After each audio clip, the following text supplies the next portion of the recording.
Creo que el derecho tiene un origen convencional, eh, probablemente sea, más que una institución natural, sea, eh eh, un artefacto humano de los más valiosos que ha creado el hombre. Conocer el derecho es algo distinto a conocer en su contenido de justicia. Yo creo que la filosofía del derecho, la filosofía política son esenciales para un jurista. Un jurista que no sepa de eso, su formación está coja, ¿no? Bueno, el derecho no se puede despolitizar, eso es, quiero decir, es inevitable, ¿no? ¿Es legítima la desobediencia civil cuando las leyes son consideradas injustas? Sí. ¿Cuál crees que es el mejor filósofo del derecho? Si me tengo que limitar al último siglo, yo diría que con todo y con todas las reacciones que ha generado. Hola, muy buenas a todos. Mi nombre es Antonio Moreno ¿Es el izquierdo? y esto es Ultimatum Podcast. Ultimátum. Hoy traemos a un invitado muy especial. Creo que la entrevista puede prometer mucho.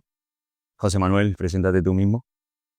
Pues muchísimas gracias. Mi nombre es José Manuel Cabra Palategui y yo soy profesor de Teoría y Filosofía del Derecho en la Universidad de Málaga, donde cursé la licenciatura en Derecho allá por, en fin, siempre digo los alumnos de broma, el milenio pasado, pero es verdad, ¿no? Años 92-97, y después estudié el doctorado en la Carlos III de Madrid. He ampliado estudios también en otras universidades europeas y españolas, como León, Mainz, Múnich, Génova o Amberes, y en fin, volví a mi alma mater, Málaga, para ser profesor de lo que más me gustaba, que era la teoría y la filosofía del derecho. Pues la primera pregunta es esa, ¿por qué la filosofía de derecho y no, por ejemplo, el derecho romano o derecho civil? Pues vamos a ver, yo provengo de una familia de juristas, ¿no? Por parte de madre, mi bisabuelo era catedrático de Derecho Civil en Deusto, en Bilbao. Y bueno, fue un jurista muy ilustre en su época, fue el primero, de los primeros comentaristas del Código Civil español, bajo el seudónimo de Mucius Scaevola o Mucius Scévola. Mi abuelo fue magistrado de trabajo aquí en Málaga.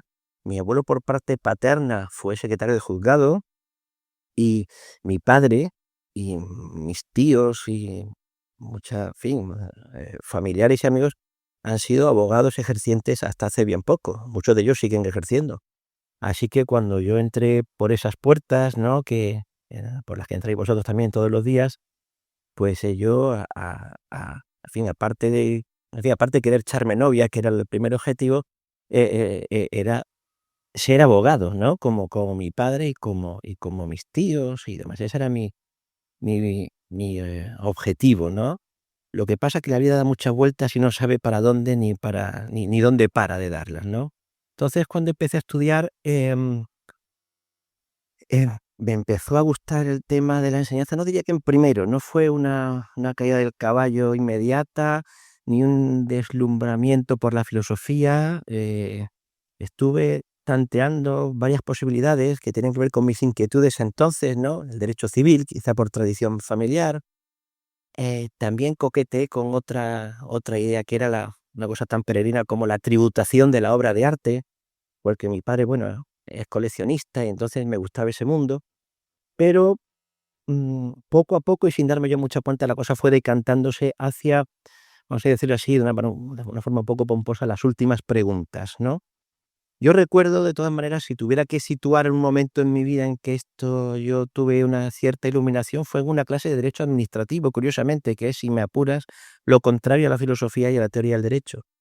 Pero un profesor, que entonces era un joven profesor, hoy catedrático de esta facultad, Alberto Ruiz Ojeda, tenía que explicarnos las fuentes del derecho, que es una cosa que explica cada asignatura a su manera a lo largo de la licenciatura. Y entonces dijo, bueno, yo en lugar de hablar de la fuente de derecho que tenía que hablar hoy, os voy a hablar de dos autores alemanes muy importantes. Y nos habló de Theodor Fiebeck y Joseph Esser, que eran dos filósofos del derecho alemán. Eran filósofos de derecho y también profesores de otras disciplinas, porque en Alemania la cátedra es doble. Y entonces los profesores de teoría y filosofía del derecho lo son también de otra cosa. Suelen ser los de derecho penal, estos no eran, pues, de derecho civil, eran de otras disciplinas, lo que les da también un pensamiento muy, digamos, con una profundidad especial, que quizás nos falta a a los que nos dedicamos solo y exclusivamente a la teoría de la filosofía del derecho. El caso es que yo me fui a la biblioteca, después de esta clase me fui a la biblioteca, saqué los libros de Esser y de Fiebe y, no me los leí, pero no me enteré de nada. Por eso es una cosa que en la vida académica nos va a pasar muy a menudo. En fin, me confirma que son cosas de segundas, terceras lecturas y no me desanimé. Pero yo atisbé que ahí había algo que era verdaderamente interesante, que me podía gustar y desde entonces pues esa semillita quedó ahí, germinó y bueno, cuando llegué a quinto de licenciatura, entonces la licenciatura duraba 5 años, ya entré en las clases de filosofía con la determinación de que aquello no solo me gustara, sino que, bueno, si tenía ocasión de dedicarme a ello profesionalmente, pues lo haría. Pero, en fin, envidio a esa gente que sabe que lo que quiere ser desde que tiene 7 años. En mi caso no ocurrió eso. Lo mío fue digamos, un proceso que tuvo lugar a lo largo de la carrera, pero curiosamente tampoco fue porque yo tuviera una conexión especial con mis profesores de teoría y filosofía del derecho en ese momento. Después sí la he tenido, pero en fin, fue así, ¿no? Entonces, no fue un amor a primera vista, como el que dice, fue una construcción, pero sí recuerdo aquella clase de Alberto con verdadero afecto. Después Alberto y yo ahora somos grandes amigos, cuidado. Y y y y, mm, en fin, yo situaría ahí, ¿no? Que un profesor de pronto un día dice: "Me voy a saltar el". Entonces no había cronograma ni estas cosas que hacemos ahora, ¿no? Sencillamente el profesor bajaba a clase y hablaba de la materia. Pero recuerdo con mucho afecto esa lección que a mí me abrió los ojos, no porque lo que yo viera lo viera claramente, no vi mucho porque ya digo que leí los libros y no me enteré de nada, pero sí vi que ahí había algo que me podía interesar. Y sin ánimo de extenderme mucho, pero una pequeña anécdota, y es que después quien ha sido mi maestro en filosofía del derecho, el profesor Juan Antonio García Amado, hizo su tesis sobre Theodor Fiebig. Así que, bueno, ahí me ha parecido ver siempre una especie de, ¿no?, de llamada del destino, ¿no? Porque, bueno, que a mí me llama la atención la filosofía a través de Fiebig y después mi maestro ha sido, pues, estudioso, ¿no? Y la mayor referencia, digamos, después de Fiebig, sobre la obra de Fiebig, vamos a decirlo así, al menos de luego en el ámbito latinoamericano, pues, siempre lo he visto como un guiño del destino, si es que esas cosas existen, ¿no? Bueno, pues para entrar ya en materia, la primera pregunta sería, cuando los juristas hablan del derecho, ¿a qué se refieren? ¿Qué es ese derecho de forma abstracta, ese derecho con D mayúscula? Bueno, el derecho con mayúsculas, me imagino que el derecho con mayúsculas se contrapone al al derecho con minúscula, que sería el de andar por casa, ¿no? Ese de los accidentes de tráfico, o el que decide si, ¿no?, si el seguro que tiene que cubrir la rotura del bajante, el comunitario, el privativo, ese tipo de minucias que el derecho también, digamos, resuelve, ¿no? Muchas veces esas minucias, son determinantes para la vida, ¿no? O sea, imaginemos, no sé, en fin, una separación, una cosa de este tipo, ¿no? Bueno, la idea del derecho con mayúsculas yo creo que ha estado rondando, en el mundo jurídico desde siempre, y yo creo que esa intuición, si se quiere decir así, la encarnó desde el primer momento el derecho natural. Es decir, la idea de que haya un derecho de los dioses y no de los hombres, un derecho válido para todos los lugares y no limitado territorialmente o temporalmente a una comunidad o a un momento. Yo creo que esa idea de un derecho, a lo grande, ¿no?, ha estado encarnado durante muchos siglos por esa idea, con fundamentos distintos. Siempre, en verdad, lo vemos en clase, ¿no?, en un fundamento, cosmológico, cuando la concepción del mundo es esa, o teológico, cuando el hombre se sitúa como una criaturita dentro de la creación y cosas por el estilo. Pero yo creo que de unos siglos a esta parte, la idea de derecho con mayúsculas, ya no es la de derecho natural. Yo creo que es, mm, la del Estado de Derecho, es decir, la de una forma de organización política con unas determinadas, características que podía definirse como el ejercicio del poder racionalizado y limitado por el derecho.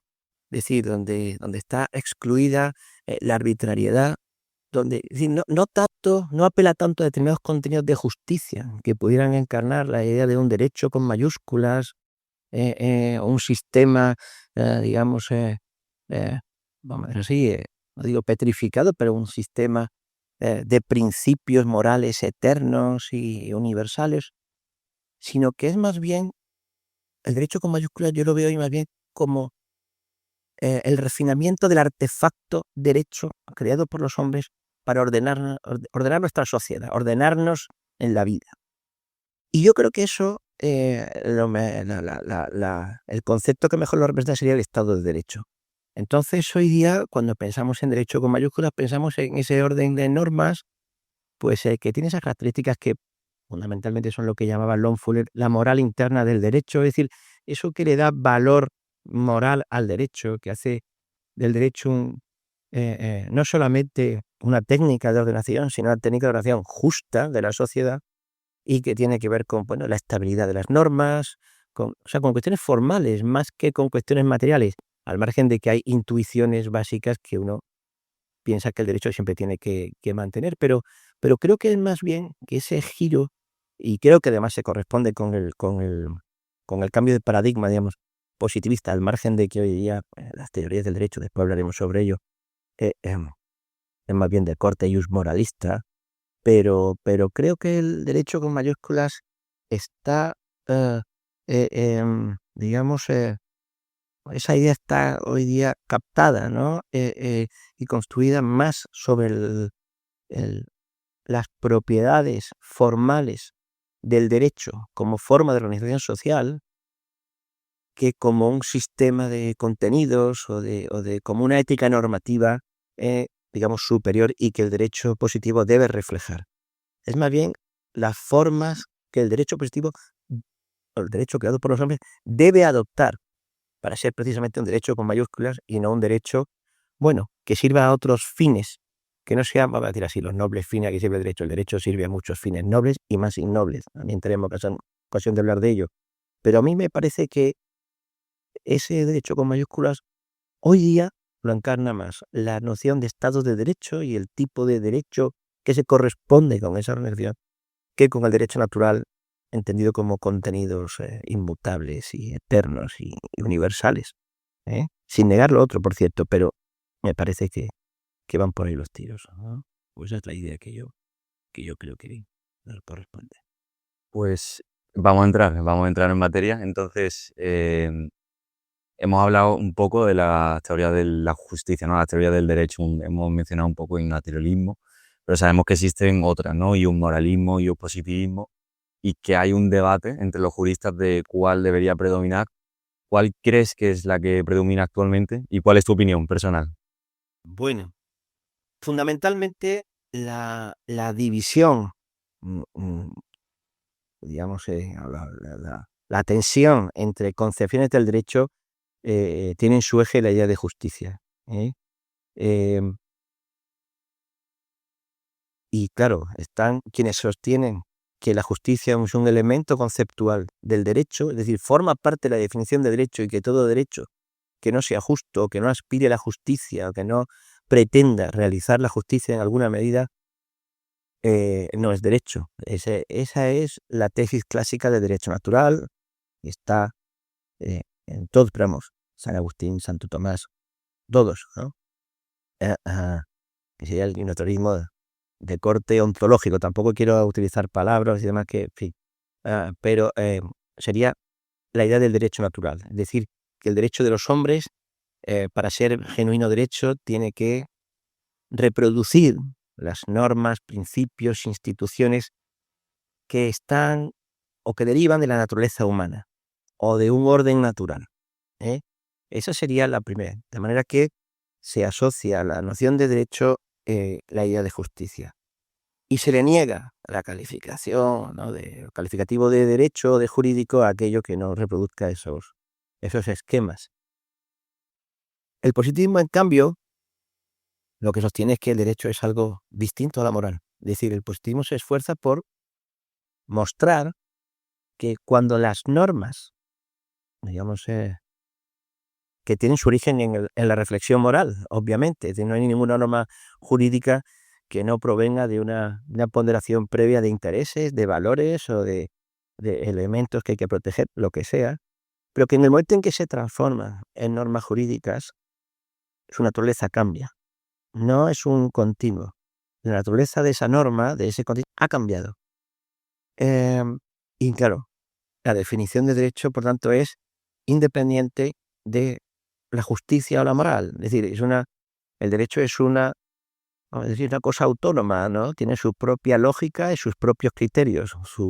La validez de una norma jurídica es independiente de sus méritos o sus deméritos morales. Esa es fundamentalmente la división, entonces, entre... tradicionalmente se ha hablado de ius naturalistas e ius positivistas.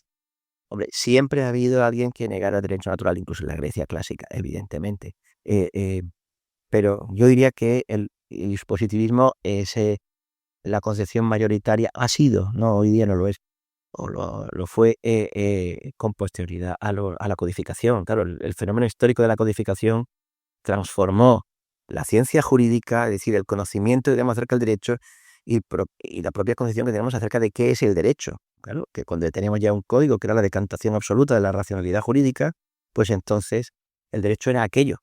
Y ya no teníamos que buscar en el derecho natural nada más. Y otra cosa es porque se entendía que el código había recibido lo mejor del derecho natural, es decir, que era la positivación del derecho natural. Como también se entiende que los derechos fundamentales son la positivación de los derechos humanos, es decir, que hay digamos, una afiliación, un reconocimiento de que lo que se ha hecho ha sido recibir el derecho natural, pero la idea fundamental del positivismo es que una vez que eso se convierte en norma jurídica, la cosa cambia, y cambia la lógica de aplicación, de razonamiento, y cambia todo eso.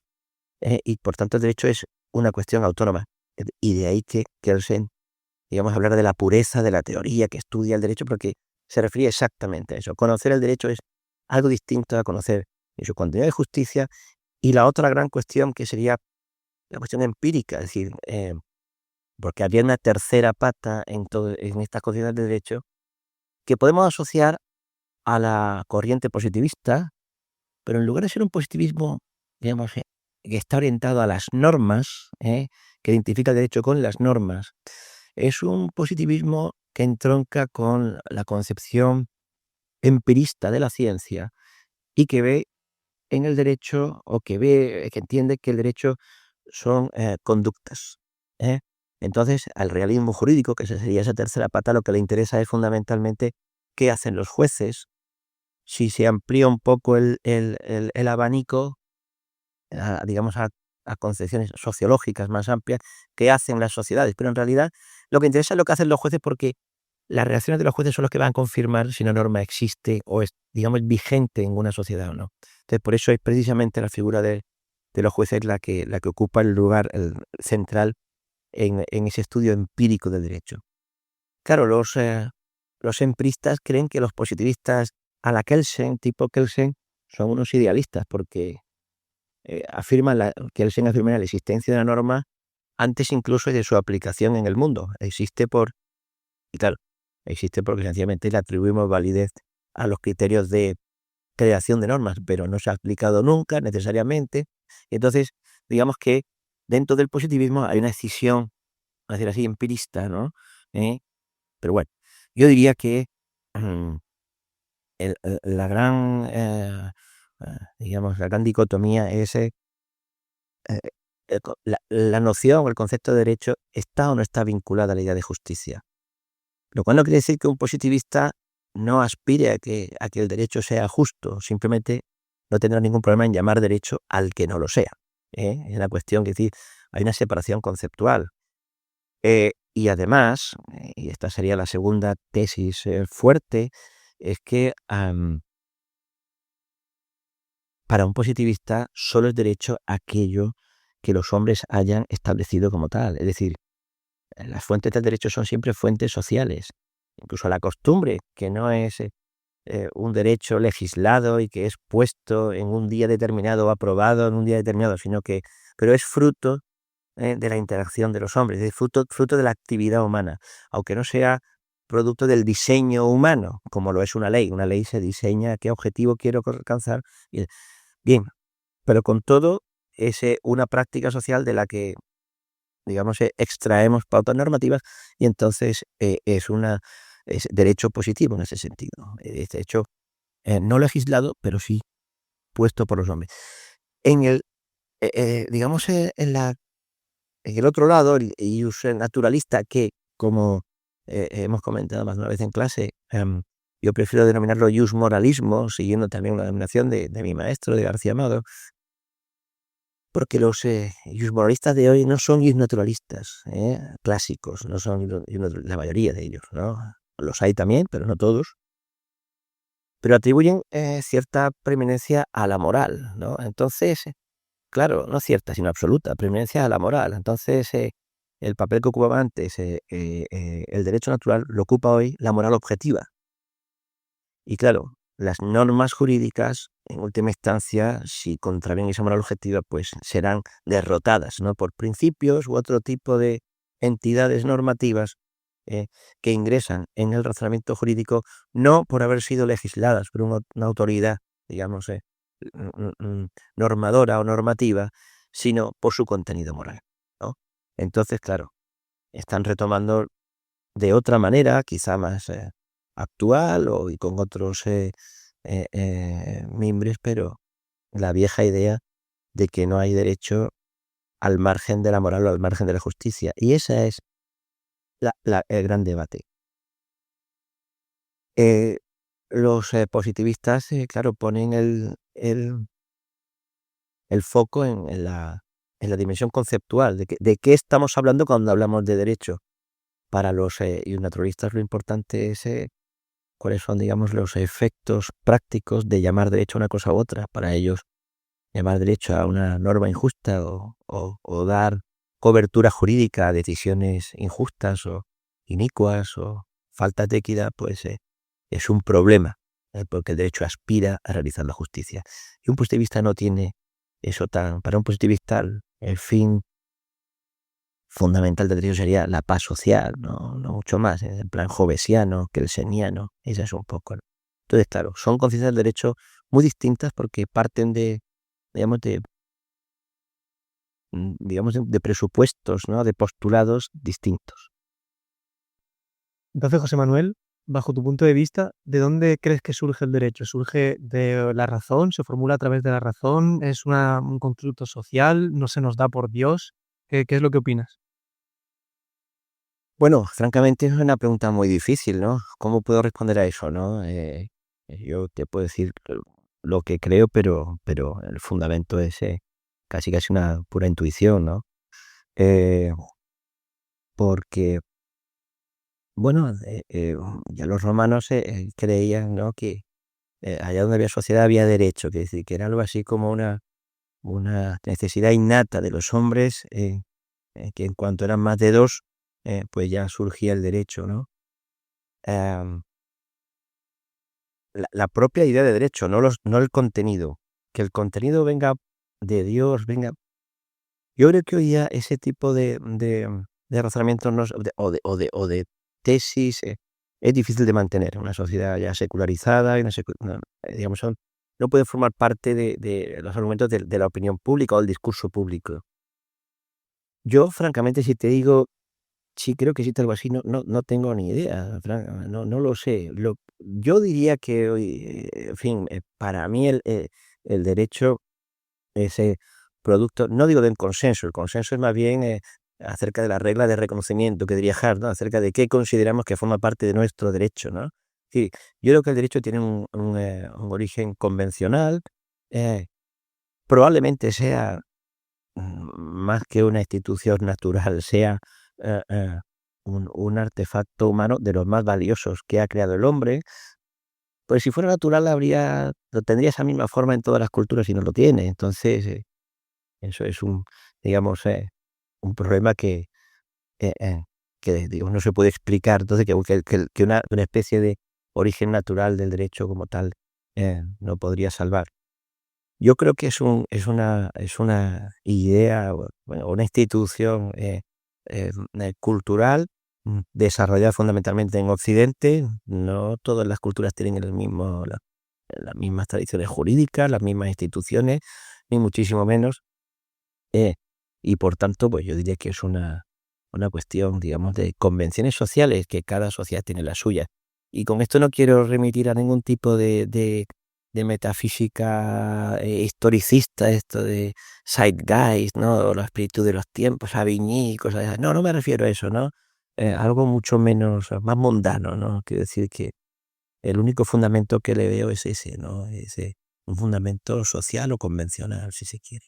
¿Y habría alguna forma entonces de racionalizar puramente el derecho, de que el derecho sea formulado por la razón y que por tanto sea universalizable a otras culturas? Bueno, en gran parte ya ocurre, quiere decir que el hecho de que todos conozcamos o tengamos posibilidad de conocer los sistemas jurídicos, en fin, el derecho comparado tenga ya esa amplitud, esas posibilidades, en parte favorece, ¿no? Procesos de homogenización, ¿no? En ese sentido. Pero si lo miras desde el punto de vista de de los contenidos, si la pregunta va por ahí, no tanto desde el punto de vista estructural o formal, la pregunta apela más bien a la moral, más que al derecho, o un derecho en el sentido de derecho natural clásico, ¿no? Que es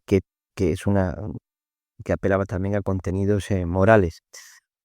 Yo tengo que decir aquí una cosa, y es que, vamos a ver, la pluralidad valorativa o axiológica, el pluralismo, ¿no? Axiológico, es decir, el hecho real de que existen distintas creencias morales que atribuyen distintos papeles, pues, a la mujer en la sociedad, a los ancianos también, a los niños, o la redistribución, que todavía están basados en conceptos como el de estatus, ¿no? Que era el que tenía, bueno, el que, digamos, manejamos en Europa en la Edad Media, pero todavía la idea de las castas en la India, pues es la idea de estatus, y uno es titular de según qué derechos en función de dónde nace, ¿no? Bueno, el hecho de que haya un pluralismo zoológico no necesariamente, vamos, de hecho, no creo que prueba en absoluto, o sea, una prueba irrefutable del relativismo axiológico. Yo aquí, fíjate, me separo de mi maestro porque yo creo, no porque yo tenga una fórmula que pueda demostrar cuál es el valor objetivo en cada caso, yo no lo sé, y no puedo apelar a otra cosa que las razones que podamos dar en cada momento, en cada circunstancia, pero creo que las prácticas sociales consistentes en dar razones, argumentar, están basadas en un presupuesto objetivista, es decir, en la idea de que de una manera o de otra es posible, no sé si a través de la intuición, a través de el intercambio de argumentos en una situación ideal de habla, en fin, como dirían los constructivistas, no sé cómo, pero nuestras prácticas de intercambio de razones y de argumentos están basadas en el presupuesto formal de la objetividad. Es decir, creemos que es posible la objetividad moral. Entonces, bueno, para mí es un presupuesto del que me costaría mucho, al que me costaría mucho renunciar, a pesar de que yo no lo pueda demostrar. Pero no tengo otra cosa que las razones, que los argumentos. Yo no lo tengo, la revelación y demás, yo no la tengo, pero me parece que el sentido profundo de estas prácticas y de nuestros conceptos normativos, todos presuponen la objetividad moral. En el sentido más fuerte, el hecho de que no tengamos que presionar puede ser que todos estemos equivocados y que estas prácticas llevemos 5.000 años pues haciendo cosas que no tienen sentido. Bueno, es posible, ¿no? Tampoco lo sé. Francamente no tengo una respuesta, digamos, demostrativa para nada de esto. Pero a mí me parece que esa idea que sugieres, ¿no? De que haya, bueno, es que está detrás de nuestras discusiones, ¿no? Lo cual no quiere decir que eso yo lo proyecte al derecho, me parece que no. Yo en ese sentido me parece más razonable una posición positivista. Es decir, al margen de la moral, para la que no tenemos argumentos concluyentes, sí tenemos algo importante, que es el Estado de Derecho, la legitimidad, y en ese sentido me parece que se ha hecho un gran avance, porque por encima de las discusiones morales tenemos un sistema normativo cierto que permite la convivencia pacífica. Y esa es la clave. Entonces yo no me preocuparía tanto por la posibilidad de fundamentar racionalmente una moral última. No es que no me preocupe el asunto, evidentemente, pero me parece que nuestro concepto de derecho no es tributario de que podamos resolver o dependiente de que podamos resolver esa cuestión, que me parece importantísima, dicho sea de paso, porque ya te digo que me parece imposible renunciar a la idea de objetividad. Es que, porque todo daría igual. Es decir, todo sería cuestión de gustos. Y yo creo que todo no es cuestión de gustos. No puedo decir nada más que no me sentiría cómodo tratando cuestiones moralmente relevantes como preferencias irracionales.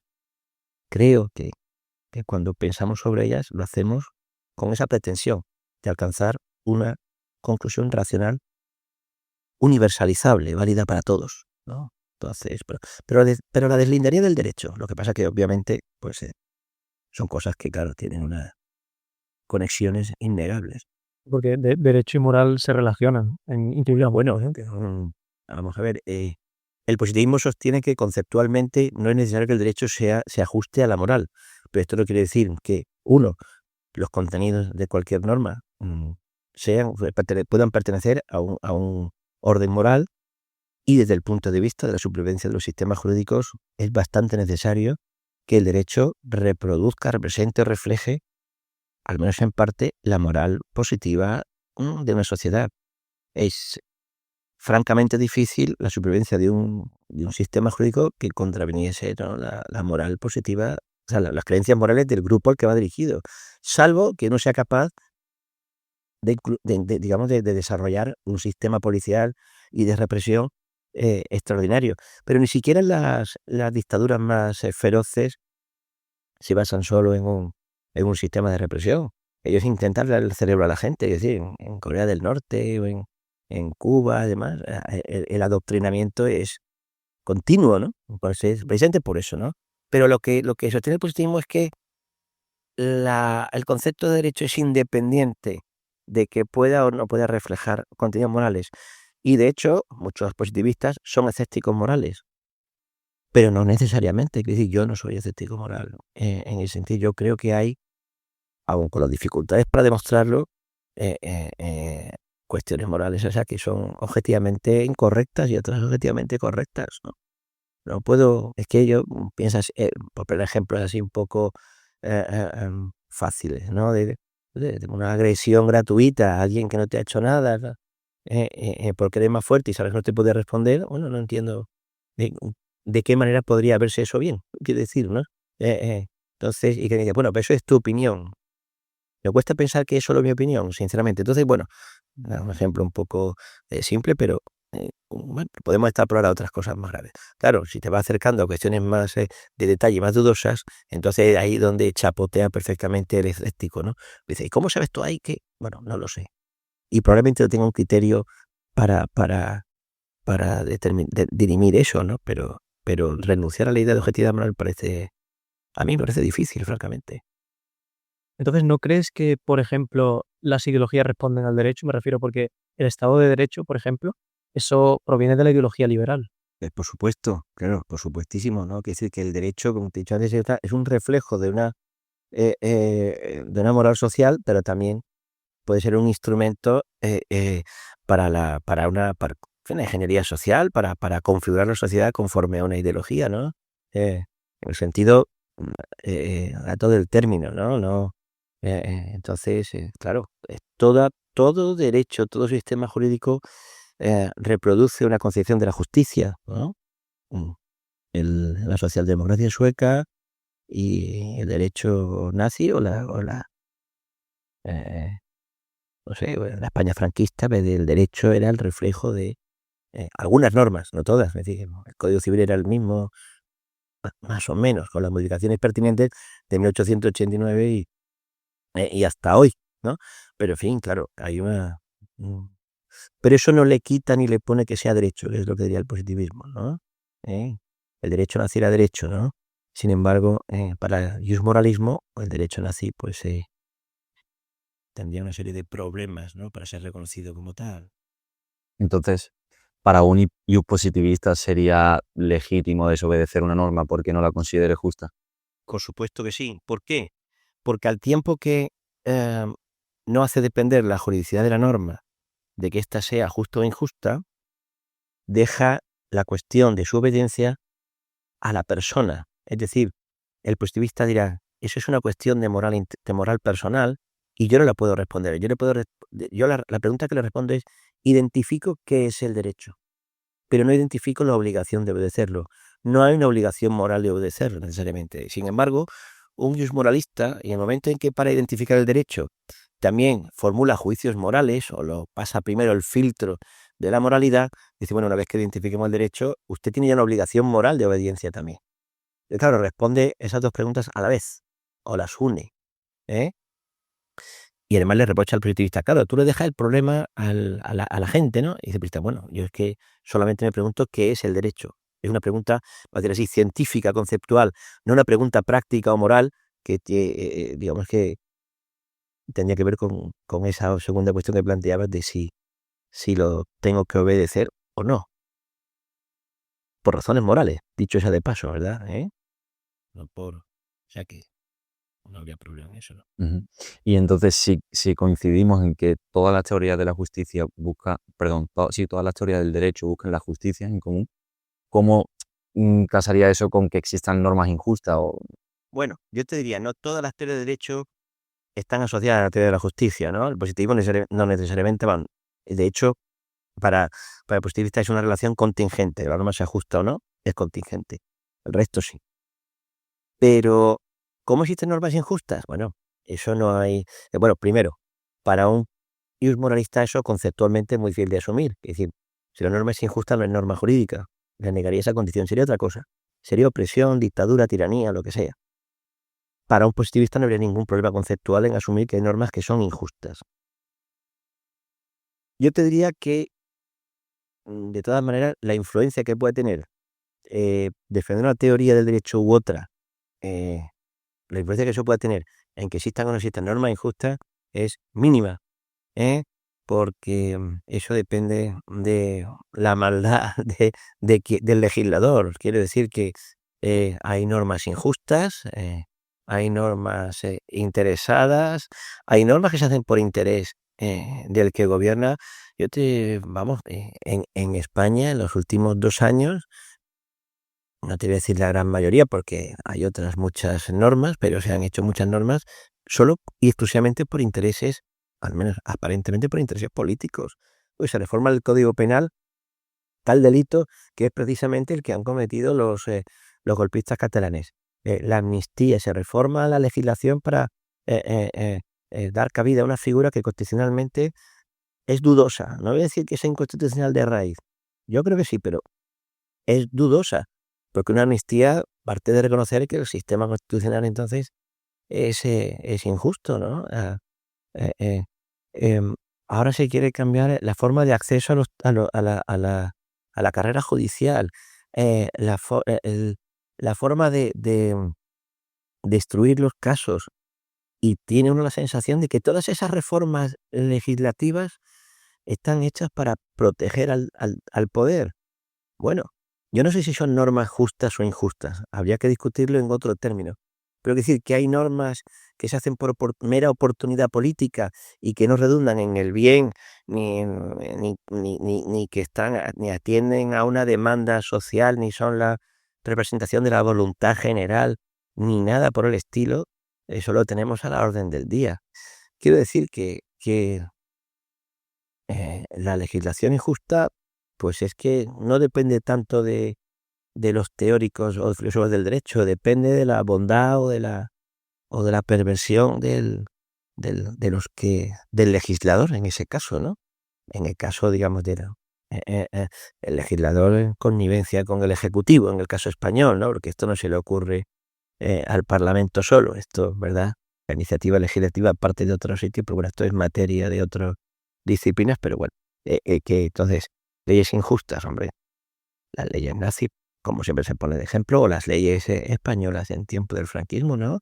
Entonces, vagos y maleantes, alguna persona porque vestía un poquito más florido, o algún hombre que encima, no sé, enseguida se le tildaba de homosexual, y probablemente lo fuera, y entonces se le trataba como un vago y maleante, o sea, bueno, ese tipo de normas, lógicamente, atentan contra, ¿no?, el libre desarrollo de la personalidad, la libertad personal, en fin, la dignidad humana y todo este tipo de cosas, ¿no? Entonces, bueno, el hecho de que, de que haya mucha gente seria haciendo teorías de la justicia, que nos ilustran y nos ponen delante, eh, eh, eh, pues construcciones sofisticadas acerca de que podamos considerar justo, injusto y demás, no es impedimento para que los malos hagan cosas malas, ¿no? Eso no. A ver, apenas tiene influencia, ¿no? En ese sentido.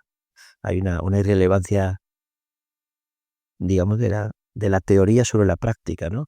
No siempre, no todo, no necesariamente, pero pensar que la solución viene por ahí también es un poco cándido, ¿no? Bueno, pues José Manuel, hemos hablado de las distintas formas de ver el derecho y quizá nos hemos quedado en un plano más abstracto de lo que es el derecho. No sé si se puede acceder a él de otra forma, la cultura o otro medio que tú consideres. Sí, desde luego. Yo creo que en ese sentido, todos los estudios, aproximaciones al fenómeno jurídico de la cultura, del derecho como fenómeno cultural también, no solamente como instrumento de ordenación social, eh, y de hecho de cómo ha sido tratado por las manifestaciones culturales o por las artes, las humanidades en general, es una aproximación muy interesante.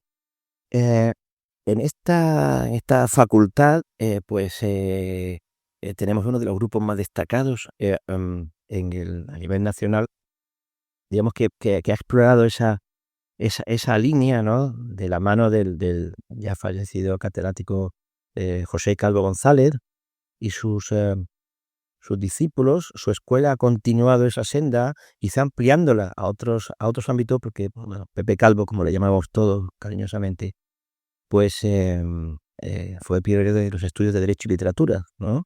Y él después hizo alguna incursión en otras, Derecho y Arquitectura, además, y entonces, pues, sus, sus discípulos en el área han seguido esa línea.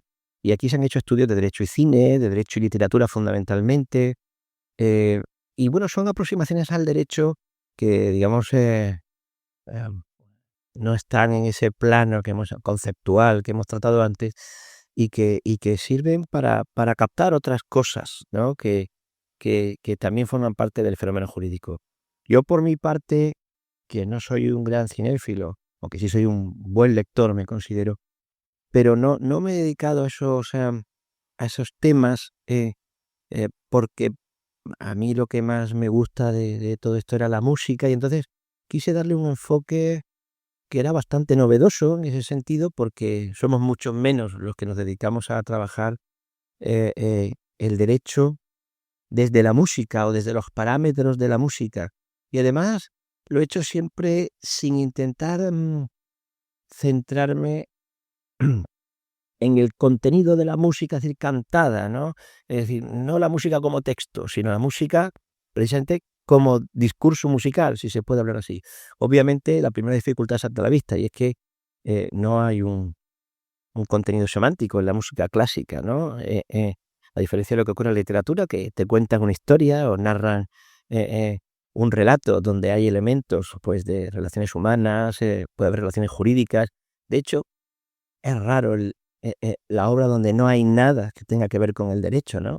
En casi cualquiera, puesto que el derecho está, digamos que es ubicuo, ¿no? Pero ya digo que yo pretendía hacerlo pretendía, ¿no?, y lo hago, ¿no?, con la música, em, pero claro, ya digo que no hay ahí una trama, no hay una historia que contar, ¿no?, a pesar de que haya obras que sí, en fin, que se pretendan narrativas, ¿no? Si uno escucha, no sé, La mañana de Grieg, pues a lo mejor sí, ¿no? O El amanecer de Grieg, pues sí, ¿no? Pero y entonces, claro, uno tiene que atender no tanto a los significados, sino a los significantes, ¿no? Entonces, claro, el paralelismo entre la interpretación musical y cómo ha tratado el fenómeno de la interpretación la teoría musical y la interpretación jurídica, y cómo ha tratado la teoría del derecho la interpretación jurídica, ¿no?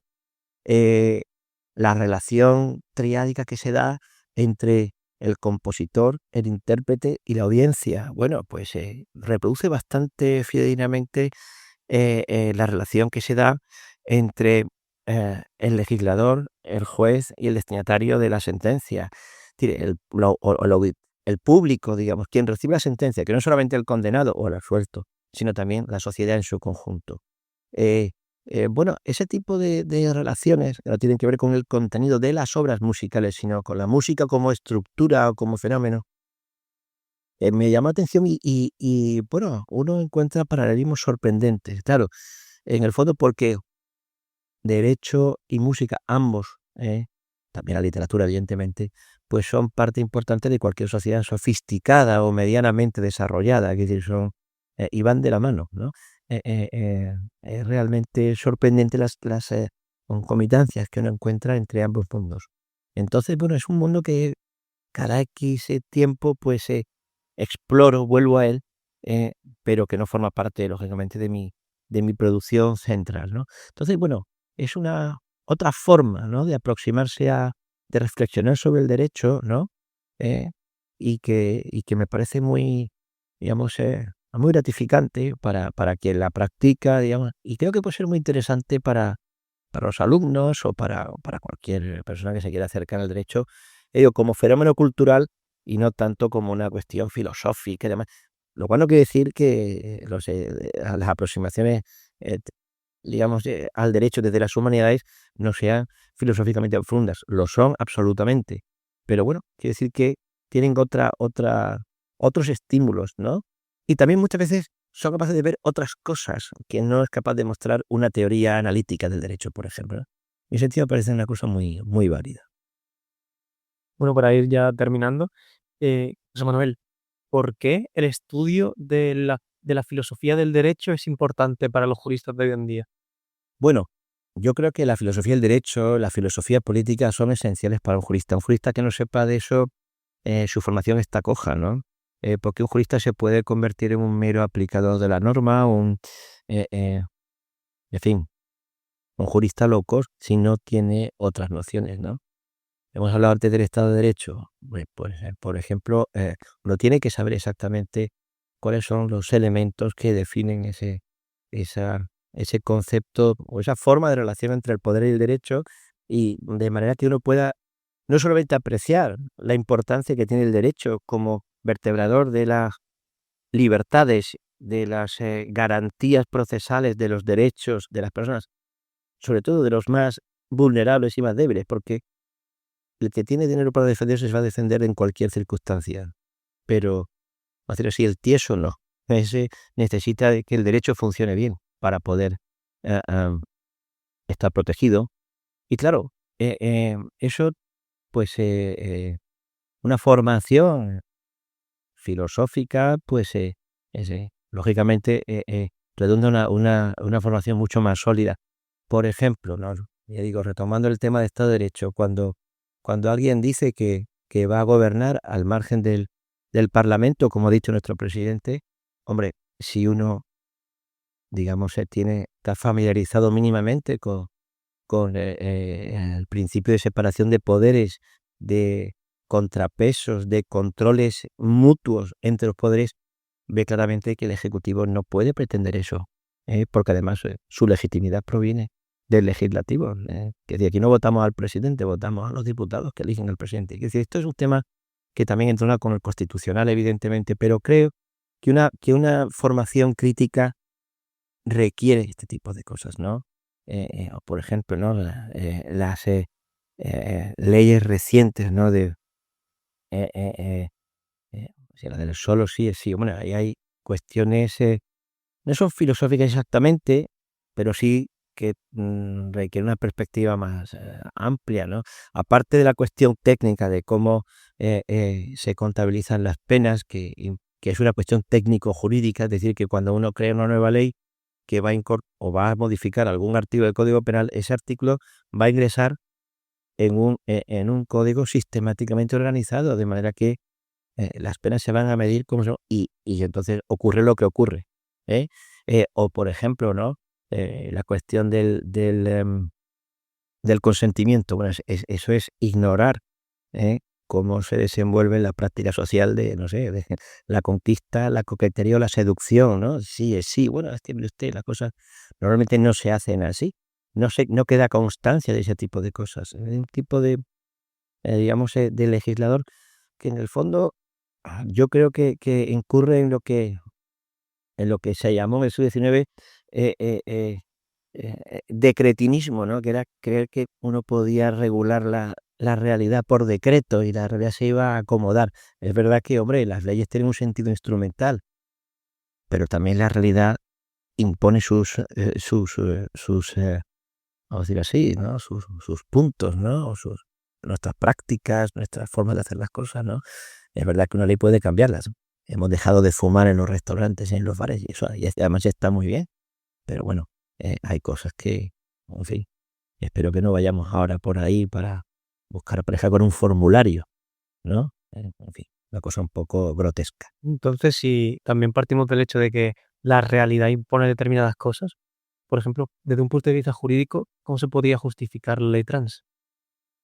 Bueno, eso precisamente, la ley trans tiene una aspiración, vamos a decir, no sé si loable, pero su pretensión es despatologizar la transexualidad, es decir, no ver a los transexuales como enfermos. Esa sería, pero claro, si para lograrlo hay que afirmar que uno es lo que uno decida que es, bueno, es forzar las cosas. Eh, la, el sexo, no el género, el sexo, es de lo poco que la naturaleza, digamos que lo poco que le quedaba al naturalismo, ¿no? De decir, bueno, hay cosas que son por naturaleza, por ejemplo, el sexo, ¿no? Uno es hombre, es mujer, o es hermafrodita, ¿eh? Por naturaleza, es decir, según uno nace, ¿no? Es decir, por el aparato genital que uno traiga al nacer. Unos traen uno, otros traen otro, y hay un continuo donde, en fin, cada uno es como es y nadie es igual a otro. Pero el hecho de poder decidirlo, claro, yo creo que es es- a mí me parece que es negar algo que no está en la mano de los hombres, como no está en la mano de los hombres. Podemos decir a partir de ahora que alguien que mida 1,30 es una persona alta, ¿no? Sí, o yo puedo decir yo que soy negro. La verdad es que no lo puedo decir. Es que me parece una cosa irrazonable. Lo cual no quiere decir que no haya que actuar sobre un colectivo que ha estado discriminado tradicionalmente y que de las pocas salidas que se le quedaban muchas veces era la prostitución y cosas así, muy sórdidas y tal. Hay que intentar naturalizar gente que... Eso no es pero esa no es la cuestión. La cuestión es que probablemente, eh, eh, y las consecuencias las estamos viendo, es que determinar el sexo únicamente por la voluntad del sujeto, porque no otras cosas, por cierto, y porque no otras características, eh, tiene unas consecuencias que me parece es decir, que se legisla con muy poco sentido común. ¿Eh?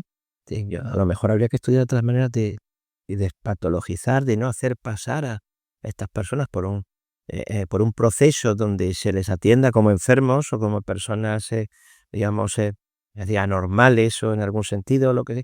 Bien, eso no quita para que quizá la mera decisión o el mero pronunciamiento de la persona sea suficiente para modificar todo. Porque además se está viendo que al final mm, son los peores en los que se están prevaliendo de ese tipo de... Entonces, bueno, yo creo que cuando se legisla al margen de... No quiero hablar de la naturaleza de las cosas, porque parece que uno es un naturalista, pero de ciertas cuestiones de sentido común, pues ocurre lo que ocurre. Y nosotros estamos viendo que ocurren unas cosas un poco, he dicho antes, grotescas, ¿no? Me parece, pero vamos. Y desde luego, jurídicamente, yo creo que son bastante peligrosas y no deberían ocurrir. Entonces, ¿cómo podemos despolitizar el derecho? Brevemente. Bueno, el derecho no se puede despolitizar, eso es inevitable, ¿no? El derecho tiene que ser neutral en la medida que debe pretender o debe evitar imponer una imagen de la vida buena a todo el mundo, es decir, una vida virtuosa, ¿no? Tiene que establecer las reglas mínimas de convivencia para todos, para que cada uno después pueda articular y realizar en la medida de lo posible su plan de vida. Esa es, eh, entonces, pero eso no, despolitizarlo es difícil, ¿no? Porque bueno, muchos de estos objetivos pueden ser políticos, ¿no? Mm, yo creo que lo que sí habría que volver en parte es a esa idea originaria de la ley como una norma general y abstracta, es decir, para todos, ¿no? Que no sea con independencia de que haya algunos sectores que necesiten un tipo de ley específica, digo, derecho administrativo, tenemos tipos de intervención, eso desde luego, pero que las normas vayan en interés de todos, que era la idea originaria, ¿no? Digamos, de la ley como, digamos, instrumento revolucionario en la Revolución Francesa, ¿no? No. Pero en fin, eso parece que se ha perdido y es difícil, ¿no? Pues José Manuel, ahora nosotros ayer preguntamos a la audiencia qué le preguntaría a un filósofo del derecho y bastantes personas nos han preguntado, pero solamente hemos querido seleccionar dos para no hacer esto demasiado largo. Entonces, la primera pregunta que nos hacen es si debe el derecho proteger el futuro o limitarse al presente. Bueno, ese es un debate que ahora está muy en boga, ¿no? Que es el derecho de las generaciones futuras, ¿no? Que digamos, lleva ya unos años y ha aparecido en relación con las cuestiones medioambientales y yo creo que es cada vez más importante desde el punto de vista de la sostenibilidad socioeconómica de los sistemas de protección social, es decir, las pensiones y demás. Así que el derecho efectivamente debe velar por las generaciones futuras porque es que si no hay una desproporción tremenda entre lo que disfrutan unos y la deuda que dejan para los siguientes. Yo creo que eso es un debate que va a ser, vamos, que ya lo es desde el punto de vista medioambiental, pero bueno, ahí las cosas eran más a largo plazo.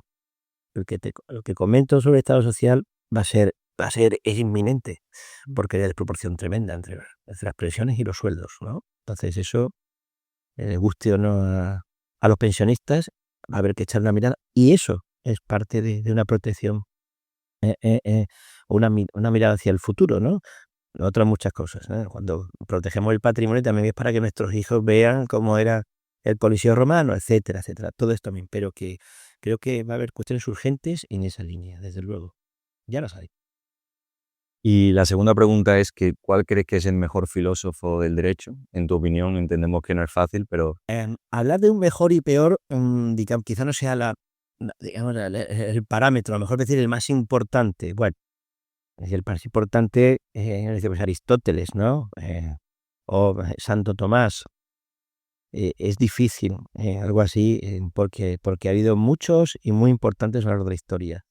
Si me tengo que limitar al último siglo, yo diría que con todo y con todas las reacciones que ha generado Skelsen, tanto por lo que dijo como digamos, por lo que dijo bien, como por, por el tipo de discusión que ha generado su obra.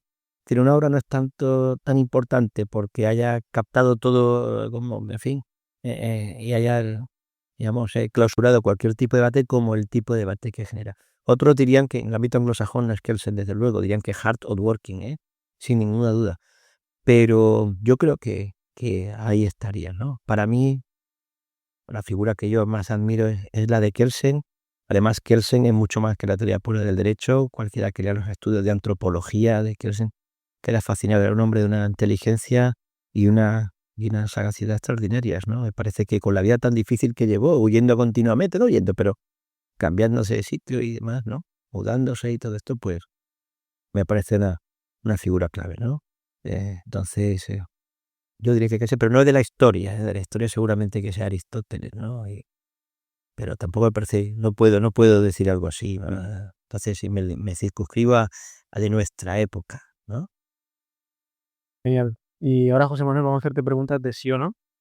Puedes responder sí o no, o bueno, también alguna cosa breve, pero empiezo. ¿El derecho debe ser siempre coherente con la moral? No, ¿Es posible que una ley justa sea inaplicable en la práctica? sí, ¿El derecho natural debería prevalecer sobre el derecho positivo? no, ¿El derecho debe garantizar la libertad individual por encima de todo? sí, ¿Existen derechos universales que trascienden las fronteras culturales y políticas? como jurídicos, no. ¿El derecho puede ser completamente imparcial, sin influencias sociales o políticas? Probablemente no. ¿Es legítima la desobediencia civil cuando las leyes son consideradas injustas? Sí. ¿La justicia puede ser alcanzada solo a través de un sistema legal formalizado? Probablemente. ¿El derecho internacional debería tener primacía sobre las leyes nacionales, en ciertos casos? No. ¿La globalización está haciendo que las leyes nacionales sean cada vez más irrelevantes? No irrelevantes, pero necesariamente homogéneas. Vale. Ya está, esa eran las preguntas cortas. Estupendo. Y nada, ahora, por último que ahora, si puedes, por favor, recomendarnos un libro. Bueno, libros, digamos, con tema jurídico, ¿no? Hay muchos, y he dicho antes que el derecho está presente en casi todas las esferas de la vida y es raro, ¿eh? La novela o la obra donde no hay, o digo ya la novela negra, donde todos son crímenes y policías, ¿no? Pero es rara la novela donde no aparece algo así, o tampoco así, ¿no? Quizás exagere, pero que no es infrecuente, ¿no? Entonces, por no mencionar los clásicos, digo, de nuestra 100 años atrás, que podía ser perfectamente Crimen y Castigo de Dostoyevsky, o El proceso de Kafka. Yo leí recientemente un libro mucho menos conocido, pero bueno, quizá por eso lo traiga aquí, ¿no? Que es El caso Mauritius, de Jacob Wasserman, que era un autor bastante popular en la Europa de los años 30, 20, 30, 40, en la época de Stefan Zweig también, y es una novela larga, de largo aliento, son 600 páginas. El caso Mauritius es un caso, digamos, que fue un caso judicial, va sobre un caso judicial la novela, y bueno, hay sobre la revisión de ese caso 20 y tantos años después por parte del hijo del fiscal que enjuició ese caso. Su padre vive todavía y es fiscal todavía, lógicamente, pero fue un caso de juventud. Hay muchísimas puntos de vista del asunto jurídico, desde los testimonios, la autoridad judicial, no sé, el carácter simbólico de los elementos del proceso, el poder digamos, de las autoridades judiciales, como ocurría también en Kafka, digamos, la sensación, ¿no?, de impotencia de los juzgados, etcétera. Es una novela y al mismo tiempo tiene presente esa vasta cultura europea propia de aquellos años. Entonces, me parecía un muy buen libro, porque no es especialmente conocido, pero creo que a un alumno de Derecho le puede interesar.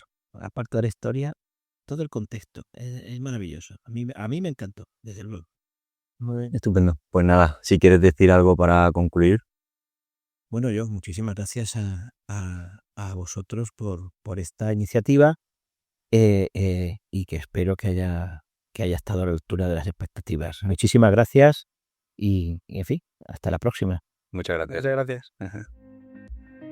La red podcast UMA Divulga es una iniciativa coordinada por el Servicio de Publicaciones y Divulgación Científica del Vicerrectorado de Investigación y Divulgación Científica de la Universidad de Málaga, con la colaboración de la Fundación Española de Ciencia y Tecnología y el patrocinio de Fundación Unicaja.